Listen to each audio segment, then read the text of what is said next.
নাসুমের ঘূর্ণি যেন বুঝতেই পারলেন না উইন্ডিজ ওপেনার। সুইপ শট খেলতে গিয়ে পড়লেন কঠিন বিপদে। বিপরীতে দলের হয়ে প্রথম সাফল্য পেয়ে উদযাপনে মাতেন টাইগার স্পিনার। গেল দিনের মতো এবারও নাসুমে কুপকাত হলো উইন্ডিজদের ওপেনিং জুটি। কোনো কিছুই বুঝে ওঠার আগেই প্রতিপক্ষের টপ অর্ডারে লাগাতার বাঘের থাবা বসিয়েছেন দলের স্পিন স্পেশালিস্ট। উইন্ডিজ ব্যাটারদের রীতিমতো বোকা বানিয়ে নাসুমের এমন সাফল্য অর্জনের বাকিটা জানবো রিপোর্টে। প্রতিপক্ষের ব্যাটারদের কাছে নতুন বলে নাসুম যেন মূর্তিমান এক আতঙ্কের নাম। নিজের স্পিন সামর্থ্যের লাগাতার ভেলকিতে একের পর এক চমক দেখিয়েই চলেছেন টাইগারদের এই স্পিন স্পেশালিস্ট। সবশেষ আফগানদের বিপক্ষে টি-20 সিরিজে দুর্দান্ত পারফরমেন্সের সুবাদে চলমান ওয়ানডে সিরিজের মাঝপথেই আবারও দলে ডাক পেয়ে যান নাসুম আহমেদ। অবশ্য দ্বিতীয় ম্যাচে দল হারলেও 10 ওভারের বোলিংয়ে মাত্র 3.80 ইকোনমিতে শিকার করে নেন 2 উইকেট। যেখানে বাংলাদেশ ইনিংসের প্রথম ওভারে নিজের ব্যক্তিগত কোটার সূচনা টানতে সেই অবিশ্বাস্য এক সাফল্য পেয়ে যান এই বোলিং অলরাউন্ডার। ওভারের তৃতীয় বলে তার দুর্বোধ্য ঘূর্ণিতে সেদিন এলবিডব্লিউর ফাঁদে পড়ে উইকেট হারান উইন্ডিজ ওপেনার ব্র্যান্ডন কিং। সেই ধারাবাহিকতায় এবারও নাসুমেই কুপকাত উইন্ডিজদের ওপেনিং জুটি। নাসুমের ঘূর্ণি বুঝে উঠতে না পেরে সুইপ শট খেলতে গিয়ে আবারও নাসুমের কাছেই ওপেনিং উইকেট হারান প্রতিপক্ষ ওপেনাররা।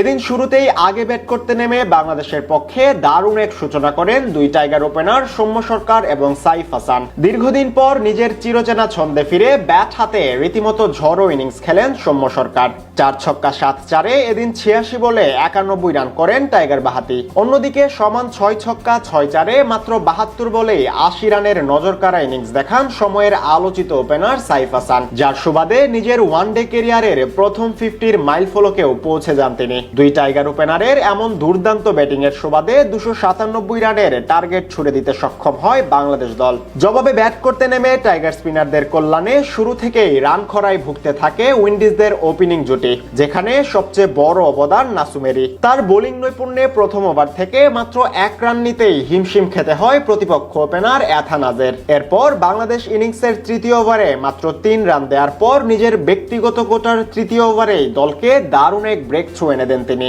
ঘটনাটি ঘটে বাংলাদেশ ইনিংসের পঞ্চম ওভারে, যেখানে নিজের প্রথম 3 বল থেকে মাত্র 1 রান দিয়ে প্রতিপক্ষ ওপেনারদের চাপে ফেলে দেন নাসুম। তা থেকে পরিত্রাণ পেতে ওভারের চতুর্থ বলে বড় শট খেলার ফোন দিয়াতেন ওপেনার এথানাজে, কিন্তু নাসুমের দুর্দান্ত ঘূর্ণির মহিমাই বুঝতে পারলেন না উইন্ডিজ ব্যাটার। লেন্থ বলের দুর্বোধ্য টার্নিং বুঝতে না পেরে রীতিমতো হাঁটু গেড়েই প্যাডেল সুইপ খেলতে চেয়েছিলেন এথানাজে, তবে লাইন মিস করলে বল গিয়ে আঘাত হানে তার ফ্রন্ট প্যাডে।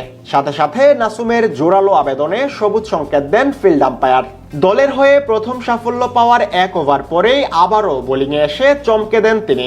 এবার তার এলবিডব্লিউর ফাঁদে পড়ে বিদায় নেন আকিম অগাস্তে। এরপর ইনিংসের 9ম ওভারে ব্র্যান্ডন কিংকে বোল্ড আউট করে প্রতিপক্ষের টপ অর্ডার একেবারে গুড়িয়ে দেন নাসুম আহমেদ।